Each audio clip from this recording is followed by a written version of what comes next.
No, it's next to 0.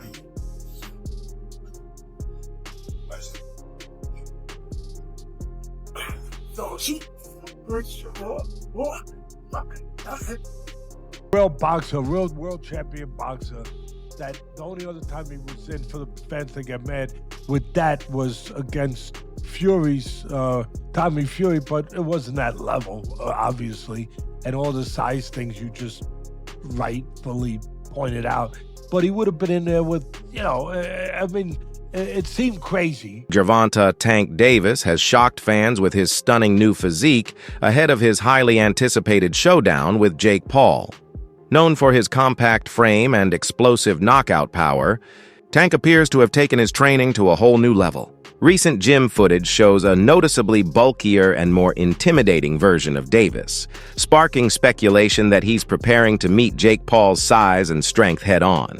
The transformation has left the boxing community buzzing, with many wondering whether this new, stronger version of Tank can maintain his signature speed and agility inside the ring. We were yelling so much about him fighting someone, fight somebody your size. His next opponent is, by far, the most credentialed guy ever fought actively in his prime. There's one problem. He fights at 135 pounds. He fights at 135 pounds. In preparation for his clash with Jake Paul, Gervonta Davis has reportedly turned his training camp into an all-out war on weakness. He's combining high-intensity strength conditioning, brutal sparring sessions, and relentless endurance work to support his impressive muscle gains. Reports suggest that Davis has been focusing on heavy compound lifts to build upper body and core power, while still dedicating hours to speed and footwork drills to maintain his trademark explosiveness.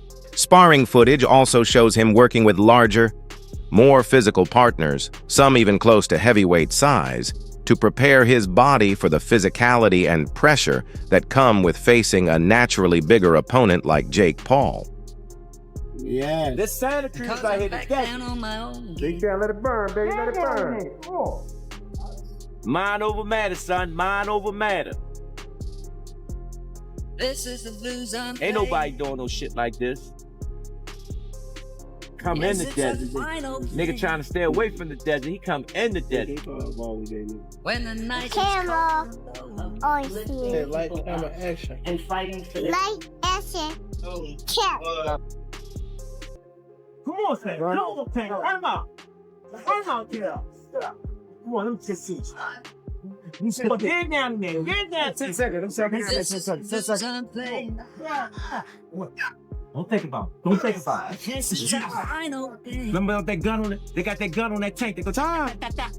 when the night is cold and low. They ain't gonna keep you here late tonight. Good job. It's been hard being away from my daughter. She actually here, she sleep. Just being away from her, it was a little touchy, but I know when I'm up, I guess. I know that I got pay-per-view. I know I'm fighting a tough opponent, so really I know how to lock in. I know how to shy away from everything. I know how to, I know how to fool around.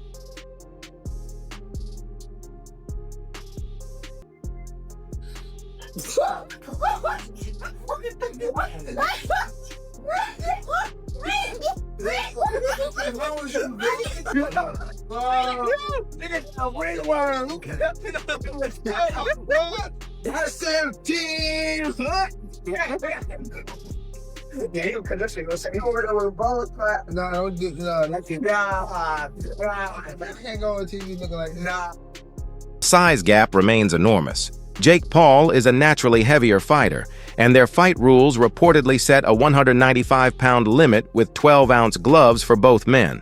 For Davis, who usually competes around 135 pounds, that's a massive leap in size and power.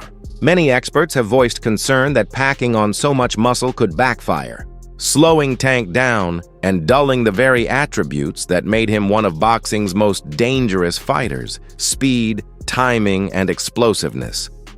The question now is whether Davis can adapt his style to perform effectively against someone built for a completely different weight class. Jake Paul, Tank Davis fight got moved to Miami. I think Jake wins. Jake's just so big, dude. I think Jake wins. This is different because it's similar. It's similar to Logan versus Mayweather, but Jake Paul now obviously is way more advanced than where Logan was at that moment in time. I mean, it's just fucking sick. I mean, yeah, no, but dude, Did Jake, you ever watch his highlights? Jake can He's crack, nasty, man. He's so sick. I love that guy, bro. Tank is not the guy that knows how to sell a fight. Tank cannot sell a fight in his own division. You have the Paul brothers and they come over to boxing. Their idea from day one is we don't have the skills or the experience. What we're gonna do is we'll take on the absolute best guys, but they're gonna spot us some pound. Tank has one job to do, that it doesn't make any difference, that boxing is a real sport. My skills versus your skill, of which I am an abundance of and of which you have none of. Tank is telling anybody that will listen that there's a size problem. My skills and my experience in boxing, I do not have to wonder who's in the bar tonight. Any bar I go to, I rule the bar. No, it turns out that you don't. Just need some big guy to corner you, apparently. Boxing has never stood its ground. Boxing has never been able to explain why Floyd needed a half hour to get rid of a guy who's never boxed before. Tank Davis has already began this. When you choose a dum-dum, don't be surprised when he goes out and acts like a dum-dum. White offered a more critical take on the proposed Paul versus Davis fight, arguing that few fans are genuinely excited for it. However, he admitted the matchup could still benefit Tank in other ways. Davis has endured months of negative headlines and fading momentum outside the ring, leaving his public image vulnerable. Jake Paul's offer, arriving at this low point, gives Tank a chance to reclaim attention and a big payday. White believes Jake's height, reach, and natural size will allow him to pressure Tank constantly, using clinches and physicality to wear him down. While he acknowledges Davis's technical brilliance, he argues that facing someone of Paul's frame will be an uphill battle. For White, this fight isn't just about boxing skill, it's about whether Davis can survive and overcome sheer physical dominance. Is picking Jake Paul to beat Gervonta Davis. This is not a fight that I'm excited for at all. I would rather have Gervonta Davis fighting in a real boxing match against the likes of Lamont Roach, Shakur Stevenson, Keyshawn Davis, Emmanuel Navarrete, anybody that is in the 135-pound division and around. That's who I want to see Gervonta Davis fight. However, we live in a world where everybody is trying to do things as big as possible, and the biggest fights possible right now, unfortunately for the sport of boxing, is an exhibition fight between Jake Paul and Gervonta Davis. So I do like it for this reason, though. I like it because it is allowing Gervonta Davis to have a fight that is going to be big and that the mainstream media is going to have to cover, the mainstream media outside the world of boxing. Gervonta Davis has been, without a doubt, blocked, having venues blocked, having fighters, having other promoters paying fighters away to go different directions from Gervonta Davis.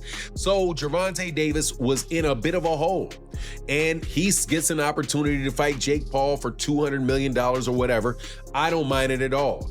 As long as Gervonta Davis comes back to the world of boxing after he gets done with this, hey man, you got your money, no worries.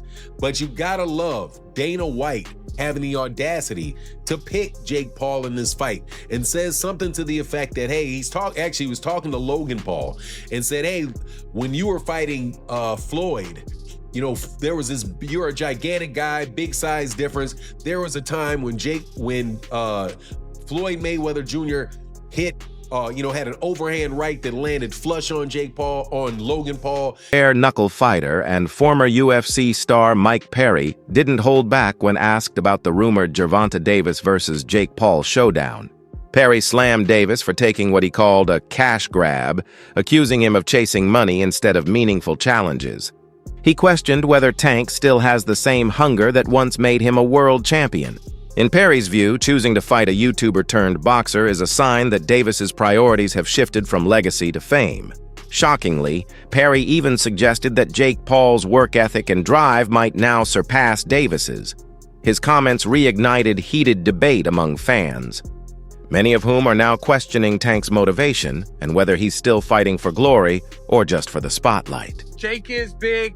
Tank has a lot of skill, but I don't think he's the same Tank that we saw the most incredible knockouts. We saw him, I mean, Lamont Roach performed great.